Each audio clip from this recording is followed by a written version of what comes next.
J'ai lu 4 livres au mois de juin et je vous en parle right now.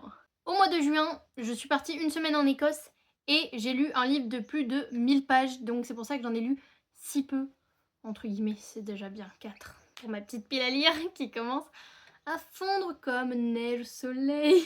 Pour le premier livre dont je vais vous parler, je vais me munir de mon carnet où j'avais noté mes petits commentaires par rapport à ça.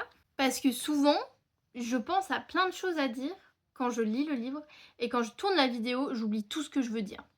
Mes résultats, je les fais que pour un seul livre tout au long du mois, mais c'est pas grave, je pense que je vais m'en sortir. Et ce premier livre que j'ai lu au mois de juin, c'est le tome 2 de Miss Peregrine et les enfants particuliers de Ransom Riggs aux éditions Bayard. Ce deuxième tome m'a énormément refroidi dans ma lancée sur la lecture complète de la saga, comme j'avais prévu de le faire à la base. Mais pourquoi ? Mais déjà, de quoi parle Miss Peregrine et les enfants particuliers ? Tome 1, bien entendu, on ne spoile pas les aventures qui leur arrivent par la suite. Ça parle de Jacob, qui a un grand-père qui, depuis tout petit, lui raconte des histoires absolument fantastiques sur les amis avec qui il a grandi, qui avaient tous un pouvoir particulier. Par exemple, l'une des jeunes filles pouvait créer des flammes, l'une pouvait s'envoler car elle était plus légère que l'air, l'autre fait des prédictions, une est extrêmement forte, et ainsi de suite. Le problème, c'est qu'en grandissant, Jacob, il se rend compte que c'était juste des histoires, ça n'existe pas tout ça. Jusqu'au jour où il retrouve son grand-père mort dans son jardin, qui a été agressé par, selon lui, un monstre qu'il a vu de ses propres yeux, mais qui derrière croit avoir été juste un traumatisme au moment de la mort de son grand-père. Pour guérir de ce traumatisme, il va décider de partir sur l'île où avait vécu son grand-père dans un certain orphelinat quand il était plus jeune, et de là, plein d'aventures vont suivre. Ce que j'avais énormément aimé dans le premier tome, c'était vraiment cette idée originale et un peu qui me rappelait un peu les années 2010-2015 où les histoires elles étaient vraiment très originales et où on se prenait pas la tête avec le fait de vouloir faire des tournures de phrases de fou pour impressionner et où on ne copiait pas les uns sur les autres sur les systèmes de magie ou les constructions d'histoire. J'avais beaucoup aimé les personnages et l'ambiance du livre qui était très mystique, elle est vraiment bizarre l'ambiance, ça fait vraiment beaucoup penser à Tim Burton qui d'ailleurs a réalisé le film, qui est assez sympa mais c'est pas non plus un chef-d'œuvre malheureusement, mais il est un peu drôle, enfin j'ai bien aimé quand même, je l'ai revu récemment après avoir lu le tome 1. Et tout ce genre d'ambiance c'est vraiment ce que j'aime particulièrement. Et malheureusement dans le tome 2, en fait c'était terriblement ennuyeux. En gros, le problème du tome 2, sans spoil, vous inquiétez pas, je ne donne pas de détails, c'est que il passe tout le long du livre à faire quelque chose, pour qu'à la fin on se rende compte qu'en fait ça a servi à rien.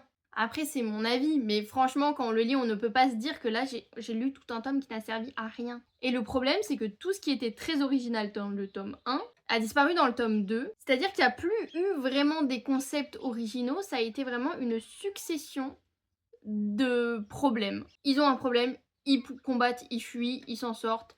Ils ont un problème, ils combattent, ils fuient, ils s'en sortent. Et ça, mais toutes les 2 pages, c'était infini, ça ne s'arrêtait pas. Et ça m'a vraiment déçue parce qu'en fait, c'était hyper ennuyeux, quoi. Le problème aussi avec ce livre, pour moi, c'est qu'il y a beaucoup trop de personnages et dont beaucoup trop d'enfants. Et en fait, on sent bien qu'il y a aucun personnage qui va mourir dans cette histoire, j'ai l'impression, j'en sais rien, hein, j'ai pas fini, mais c'est très, il y a un côté très cucu en fait, sur le fait que ils s'en sortent à un moment donné tout le temps. Ils évoluent dans un monde hyper dangereux pour eux, mais hyper dangereux. À toutes les pages, ils disent ouais, si on sort d'ici, on va mourir, ouais, si on fait ça, on va mourir, c'est sûr que là, dans les 5 prochaines secondes, si on n'est pas mort, c'est de la folie. Et en fait, il arrive jamais rien. Et du coup, je trouve que c'est très simplé comme histoire, malheureusement. Et aussi, il y a certains personnages qui n'avaient pas particulièrement de présence, de grosse présence dans le tome 1, mais c'était pas gênant, et qui avaient leur petite personnalité dans le tome 1. Et ça se voit que l'auteur a voulu vraiment leur donner de l'espace et du temps d'affichage dans le tome 2, en leur donnant une personnalité, on dirait même plus le même personnage, et c'était vraiment ridicule. Genre les dialogues et tout, il y a un personnage en particulier, à chaque fois qu'elle parlait, j'étais mal à l'aise tellement c'était cringe. Un des trucs qui me faisait vraiment peur dans la suite, même en ayant lu le tome 1 que j'avais vraiment aimé, c'est que ça part dans tous les sens parce que l'auteur ne savait pas réellement où aller à la base. Et en fait, c'est ce qui arrive, je crois, parce que ça part effectivement un peu dans tous les sens, tout en faisant en sorte qu'il se passe rien en particulier, mais beaucoup trop de choses, mais qui ne servent à rien. Vraiment, le tome 2 était d'un ennui, mais j'ai tellement envie de lire la suite parce que j'adore l'objet livre en fait avec ses photos, vraiment ce côté mystique et l'idée de base qui me plaisait énormément, j'ai envie de continuer cette série. Mais, alors le tome 2 ça a été une catastrophe pour moi. Donc on s'accroche, je suis actuellement en train de lire le tome 3 et les 160 premières pages c'était vraiment la même chose.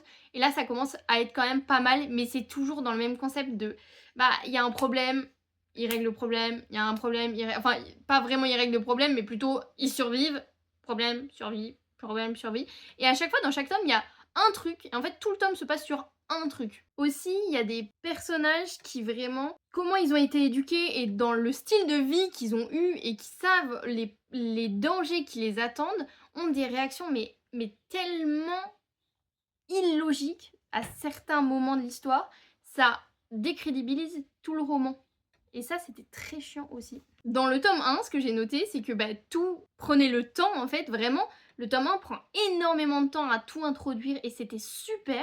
Et là, dans le tome 2, c'était un enchaînement d'actions, réactions inutiles et ennuyeuses. Et la 5e chose que j'avais noté, c'est que eux qui étaient hyper prudents dans le tome 1, mais hyper prudents, dans le tome 2, ils font n'importe quoi. Ils font toutes les erreurs qu'ils ont pas arrêté de rabâcher dans le tome 1 à dire il faut pas faire ça, il faut pas faire ça, ils les font toutes dans le tome 2. Bon, voilà. J'ai été un peu déçue et ça m'a énormément refroidi sur ma lancée comme je vous l'ai déjà dit. Le deuxième livre que j'ai lu au mois de juin, c'est Le prélude aux aventuriers de la mer de Robin Hobb, Retour au pays. Dans ce prélude, on va suivre les premiers colons du désert des pluies, les gens qui découvrent le désert des pluies pour la première fois. Et c'était hyper intéressant. Le récit est fait sous forme de journal intime et c'est hyper bien fait, hyper bien écrit, évidemment c'est Robin Hobb. Et c'était passionnant. Il n'y a pas grand chose à dire, je peux pas dire grand chose parce qu'en fait déjà c'est très court, il n'y a pas particulièrement de temps pour s'attacher aux personnages ou quoi que ce soit, juste ils sont quand même très agréables à suivre. C'est juste en fait un ajout parfait quand on a lu la saga complète. Parce que c'est vrai que le désert des pluies c'est un endroit assez flou quand même dans cette saga où il y a beaucoup de mystères et c'est très intéressant de voir un peu les origines de cet endroit. Donc vraiment si vous avez lu cette saga, je vous conseille de lire ce livre, c'était super vraiment, quand on est fan c'est parfait quoi. Ensuite j'ai lu un des plus gros livres de ma palle, j'ai lu La maison dans laquelle de Mariam Petrosian aux éditions Toussaint Louverture. Déjà regardez-moi ce chef-d'œuvre. Voilà. Regardez-moi ça. J'ai annoté, ça veut tout dire, j'annote jamais mes livres parce que ça me saoule. Et là j'ai pris le temps qu'à la fin de la lecture, j'aille rechercher les photos que j'avais prises et tout, pour annoter les endroits, les phrases que j'avais aimées. Alors là, si ça c'est pas une qualité, moi je sais pas ce que c'est. Tout ce que je peux vous dire sur ce livre, c'est que ça parle d'une maison, un espèce d'internat qui accueille les enfants handicapés. Dans cet internat, il y a des clans entre enfants et dans chaque clan, il y a un chef. Je ne peux rien dire de plus en fait, parce que c'est pas vraiment que ce serait spoilant, mais c'est que en fait c'est trop objectif, subjectif, je saurais même pas utiliser le bon terme. On doit se faire sa propre idée en fait de ce qui se passe à l'intérieur de ce livre, de ce qui est réel ou ce qui ne l'est pas, de ce qui peut se passer ou de ce qui ne se passe pas. Enfin c'est tellement étrange comme livre. Ça a été écrit à la perfection. Dans une vidéo j'avais dit que Robin Hobb avait écrit Le Dernier Magicien de l'histoire qu'elle racontait, elle l'avait écrite de la manière qu'il fallait, avec la plume qu'il fallait, avec le rythme qu'il fallait, avec les phrases qu'il fallait. Et ce livre, c'est la même chose. L'auteur a réussi vraiment, mais c'est un exploit. En plus, je crois avoir compris qu'elle comptait pas du tout l'éditer, elle l'avait juste donné à des amis comme ça pour qu'elles le lisent. Et visiblement, ils l'ont donné à un éditeur qui a voulu l'éditer. Après, j'en sais pas plus sur l'histoire, mais je trouve ça déjà incroyable. Et surtout, une qualité pareille, en fait, une qualité de récit pareille. Chaque phrase, presque toutes les phrases sont hyper étranges. Et dans n'importe quel autre roman, on pourrait se dire que la personne, elle essaie vraiment de se donner un style. Regardez, moi je fais des phrases un peu particulières, très originales. C'est profond, il y a un sens derrière. Si vous la comprenez pas, c'est que vous avez rien compris. Mais moi, il y avait un sens derrière. Et ça, mais pas du tout. Pas du tout. En fait, ça ajoute à cette ambiance hyper pesante, hyper sombre, hyper mystique de cette maison. Il y a beaucoup d'enfants dans cet internat et en fait on s'y attache hyper facilement et pourtant c'est pas du tout des enfants de cœur, mais pas du tout. Il y en a des incroyables et il y en a qui sont hyper gris en fait. Un coup hyper sympa et un coup hyper infect et on sait pas trop pourquoi. et on comprend pas tout ce qu'ils disent. Vraiment, tout le monde a des mystères, les enfants plus vieux qui sont là depuis plus longtemps, ils savent des choses que les nouveaux ne savent pas. Et en fait, tout le long du livre, on se pose la question, mais attendez, on est où? Qu'est-ce qui se passe? Pourquoi? C'est quoi le concept? Qu'est-ce qui est réel? Qu'est-ce qui l'est pas? Où ça va me mener? Est-ce que je vais avoir des réponses ou non? Ça, je vous dirai pas si c'est le cas ou pas à la fin, mais ça a été pour moi mené, mais d'une façon extraordinaire. J'ai pleuré à la fin de quitter en fait mes personnages tellement je m'y suis attachée. Et c'est hyper rare dans un livre que je m'attache à tous les personnages presque. Et vraiment des personnages des fois vraiment très rocambolesques. Et là, je sais pas, j'avais tous envie de les regarder et de les prendre dans mes bras et de leur dire tout ira bien. Tu es comme tu es, je t'aime comme tu es. Enfin, c'est impressionnant. Il y a aussi ce côté du handicap qui est très présent parce que ce sont que des enfants handicapés. Et en fait, que les enfants dans cet internat s'aiment ou ne s'aiment pas, soient gentils ou non, quoi qu'il arrive, ils s'entraident par rapport au handicap, même sans s'aimer ni rien, quoi que ce soit. Celui en fauteuil roulant, ben on va le soulever pour le mettre sur la fenêtre ou dans son lit, ou l'autre on va le changer parce qu'il peut pas se changer. Enfin vraiment, je sais pas, une espèce d'entraide universelle et innée qui je trouvais était tellement touchante. J'ai adoré ce livre, mais j'ai tellement apprécié ce livre. Il y a juste un moment où je commençais à me dire que c'était un peu long, mais c'est pas un très gros défaut parce que vraiment le fait qu'il fasse 1050 pages, 1070 pages, en fait ça apporte à l'histoire parce que justement ce truc lourd, long, pesant sur ces enfants, on sait pas ce qui va arriver, on sait pas où ils vont aller. Justement cette longueur, ça vraiment c'est que du bénéfice en fait pour cette ambiance-là et ce rythme-là.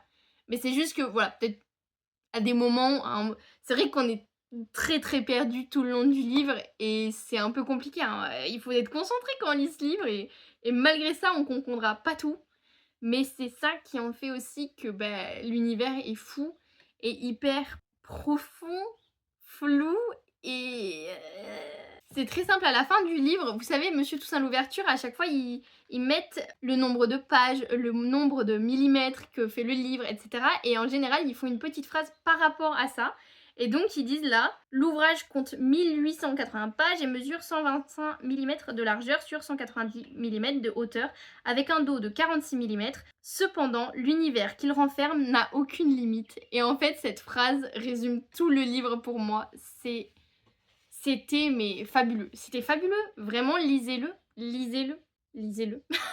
Et le dernier livre que j'ai lu au mois de juin, c'était une relecture. C'était Tortue à l'infini de John Green aux éditions Paul Fiction. C'est l'histoire de Asa, qui est une jeune fille de 16 ans qui est en fait hyper hypocondriaque, mais à un point très très haut, et qui a énormément de pensées intrusives dans son cerveau.